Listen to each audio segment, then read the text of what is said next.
La giornata di oggi vede insieme diverse famiglie, diverse persone, diversi cittadini che si riuniscono per rilanciare un grande progetto politico.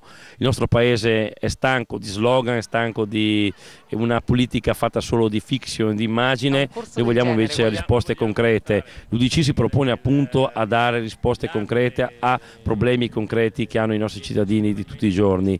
Viviamo in un contesto sociale molto particolare, in un contesto dove ormai la virtualità supera la realtà, dove le persone giudicano secondo i messaggi che arrivano dai media, che spesso sono molto lontani dalla realtà quotidiana. Noi vogliamo un po' riportare la politica tra la gente, vogliamo che la gente sia sollecitata, stimolata a ragionare, a meditare, a riflettere sui problemi e non sia costretta a recepire passivamente tutto ciò che i media trasmettono loro. Oggigiorno vogliamo riportare quindi la politica al centro, la politica quella vera, quella fatta di soluzioni concrete, di risposte concrete, e vogliamo contrapporre alla deriva, diciamo, populista e demagogica spesso alimentata dai media che usano in maniera magistrale i mezzi per il convincimento di massa delle persone. Vogliamo anteporre a questa politica invece la politica del buonsenso, la politica da concretezza, la politica da parte appunto delle persone,